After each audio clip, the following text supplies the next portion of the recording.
Hello hi friends, welcome to Happu cooking. ఇవాళ మన కిచెన్లో రెసిపీ వచ్చేసి ఫిష్ కర్రీని తక్కువ టైంలోనే టేస్ట్తో ఎలా చేసుకోవాలి అనేది నేను ఈరోజు ఈ వీడియోలో చూపించేస్తున్నాను. మరి వీడియోని ఎక్కడ స్కిప్ చేయకుండా పూర్తిగా చూసేయండి. మరి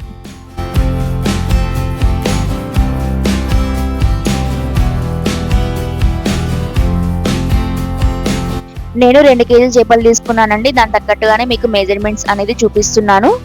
ఈ విధంగా చేప ముక్కల్ని కట్ చేయించుకొని మనం ఇప్పుడు దాన్ని 1-2 సార్లు కల్లుప్పు ఉంటుంది కదా, దాంతో బాగా శుభ్రంగా కడిగేసుకోవాలి. ఈ విధంగా శుభ్రంగా కడిగేసుకొని పక్కన పెట్టేసుకుందాం. ఇప్పుడు కర్రీ కావాల్సిన మసాలా ఇంగ్రీడియంట్స్ ని ప్రిపేర్ చేసుకుందాం, సరేనా? 2 కేజీల చేపలకి 150 గ్రాముల చింతపండు అయితే కరెక్ట్ సరిపోతుందండి. ఇప్పుడు ఈ చింతపండుని శుభ్రంగా కడిగేసుకొని నానబెట్టేసుకుందాం. ఇప్పుడు ఒక ప్యాన్ తీసుకొని అందులోనే 1 టీ స్పూన్ మెంతుల్ని వేసుకొని దోరగా వేయించుకోండి. మీ దగ్గర మెంతి పౌడర్ ఉంటే గనక దాన్ని యూజ్ చేసుకోండి. నా దగ్గర లేదు కాబట్టి నేను వేయించుకుంటున్నాను మెంతి పౌడర్ కోసం. ఈ విధంగా వేయించుకొని పక్కన పెట్టేసుకోండి. అదే ప్యాన్ లో 2 టీ స్పూన్ల జీలకర్ర వేసుకొని 1 నిమిషం పాటు దోరగా వేయించుకోవాలి. ఈ విధంగా దోరగా వేయించుకొని పక్కన పెట్టేసుకోండి. అదే ప్యాన్ లో ఇప్పుడు మనం 1 టీ స్పూన్ ధనియాలను కూడా వేసుకొని అదే విధంగా 1 నిమిషం పాటు వేయించుకోవాలి. ఈ విధంగా వేయించుకొని దాన్ని కూడా పక్కన పెట్టేసుకుందాం. అదే ప్యాన్ లో ఇప్పుడు మనం కొబ్బరిని కూడా వేయించుకుందాం. 50 గ్రాముల కొబ్బరి తీసుకుంటే సరిపోతుందండి. ఈ విధంగా చిన్న చిన్న ముక్కల్లాగా కట్ చేసుకొని కొబ్బరిని కూడా వేయించుకోవాలి. ఈ విధంగా వేయించుకొని పక్కన పెట్టేసుకోవాలి. ఇప్పుడు అదే ప్యాన్ లో 4 పెద్ద సైజు ఉల్లిగడ్డలు ఈ విధంగా చిన్న చిన్న ముక్కల్లాగా కట్ చేసుకొని అందులో వేసుకోవాలి. అందులోనే 1 టేబుల్ స్పూన్ ఆయిల్ కూడా యాడ్ చేసుకోండి. ఈ ఉల్లిపాయలను కూడా ఒక 2-3 నిమిషాల పాటు పచ్చి వాసన పోయేంత వరకు మగ్గించుకోవాలి. ఈ విధంగా మగ్గించుకొని వీటిని చల్లారిన తర్వాత మిక్సీ పట్టేసుకుందాం. ఇప్పుడు ఒక వెడల్పాంటి గిన్నె తీసుకోండి. ఫిష్ కర్రీకి ఎప్పుడైనా వెడల్పు ఉన్నది తీసుకోవాలండి. అప్పుడే ఫిష్ అనేది మంచిగా ఉడుకుతుంది, విరగకుండా. అందుకని ఈ విధంగా వెడల్పాంటి గిన్నె తీసుకోండి. అందులోనే మనం ముందుగా కడిగి పెట్టుకున్న ఫిష్ ఉన్నాయి కదా, అందులో వేసుకోవాలి. ఇప్పుడు అందులో రుచికి సరిపడంత ఉప్పును కూడా యాడ్ చేసుకోవాలి. ఉప్పు కరెక్ట్గా వేయడం తెలియని వాళ్ళు ఉంటారు కదా, వాళ్ళు కొంచెం చూసుకొని వేసుకోండి. తర్వాత అయినా ఉప్పు వేసుకోవచ్చు, మరీ ఎక్కువ వేయాల్సిన అవసరం లేదు. ఇప్పుడే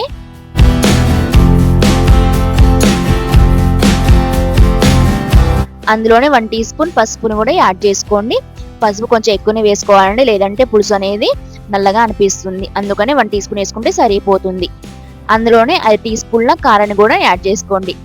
అందులోనే ఫ్రెష్గా నూరి పెట్టుకున్న అల్లం వెల్లిపాయల పేస్ట్ కూడా 1 టీ స్పూన్ వేసుకోండి.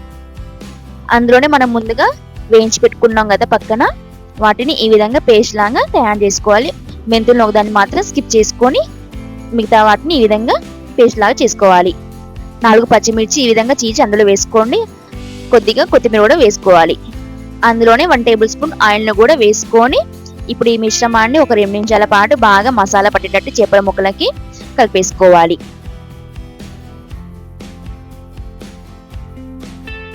చూస్తున్నారు కదా, ఈ విధంగా మసాలా అనేది చేపల ముక్కలకి బాగా పట్టేటట్టు ఈ విధంగా కలిపేసుకోవాలి. ఈ విధంగా కలిపేసుకొని ఇప్పుడు అందులోనే చింతపండు రసాన్ని అందులో వేసుకోవాలి. ఇప్పుడు మరొకసారి కలిపేసుకుందాం. మనం వేసిన రసం సరిపోదండి, అందులో కొంచెం వాటర్ కూడా యాడ్ చేసుకోవాలి. ఈ విధంగా కలిపేసుకొని కొంచెం చేపల ముక్కలు మునిగేటట్టు వాటర్ని యాడ్ చేసుకోవాలి. చూసారు కదా, ఈ విధంగా వాటర్ వేసుకుంటే సరిపోతుంది. ఈ విధంగా చేపల ముక్కలు లైట్గా మునిగేంత వరకు వేసుకుంటే సరిపోతుంది. ఇప్పుడు అందులోనే ఒక 10 టేబుల్ స్పూన్ ఆయిల్ని కూడా యాడ్ చేసుకోవాలి. చేపల పులుసులో కొంచెం ఆయిల్ అనేది కొంచెం ఎక్కువనే పడుతుందండి, అందుకని ఒక 10 టేబుల్ స్పూన్లు ఆయిల్ని వేసుకోవాలి. ఇప్పుడు ఈ మిశ్రమాన్ని కలపకుండా మూత పెట్టేసి స్టవ్ మీద పెట్టేసుకుందాం.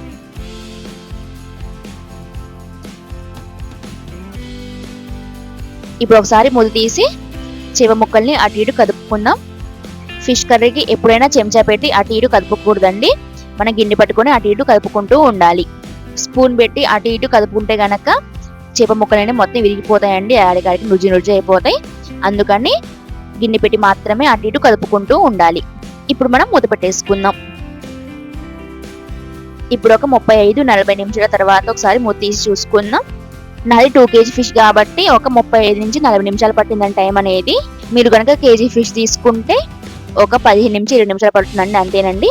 నా 2 కేజీ కాబట్టి కొంచెం ఎక్కువ టైం పట్టింది. చూస్తున్నారు కదా, ఈ విధంగా చిక్కబడాలి. చేపల పులుసు ఎప్పుడైనా ఈ విధంగా కొంచెం చిక్కగా ఉండాలండి, అప్పుడే రుచి అనేది చాలా బాగుంటుంది. చూస్తున్నారు కదా, ఈ విధంగా చిక్కగా ఉండాలన్నమాట. మరి ఎక్కువ పలుసగా అయినా కూడా అసలు బాగోదు. ఇప్పుడు ఉప్పు సరిపోయిందో లేదో అని ఒకసారి చూసుకోండి. ఉప్పు సరిపోయిన తర్వాత ఇప్పుడు అందులోనే కొద్దిగా మెంతి పౌడర్ ఉంది కదా, అందులో యాడ్ చేసుకోవాలి. అందులోనే కొద్దిగా కసూరి మేతిని కూడా యాడ్ చేసుకోండి. ఈ విధంగా వేసుకున్న తర్వాత ఇప్పుడు ఒకసారి కలిపేసుకొని మూత పెట్టి దించేసుకోవడమేనండి. చూసారు కదా, చాలా ఈజీ ప్రాసెస్ కదా, ఎవరైనా ఈజీగా చేసేయచ్చు. అయితే నేను చెప్పిన tips as it is follow అయిపోయి మీరు కూడా ఈ సండేని ఈ విధంగా ట్రై చేయండి. మీకు కూడా ఇంతే పర్ఫెక్ట్ గా కుదురుతుంది. మరి ఇంకా ఇలాంటి మోర్ రెసిపీస్ కోసం ఇప్పుడే మన ఛానల్ని లైక్, షేర్ అండ్ సబ్స్క్రైబ్ చేసుకోండి.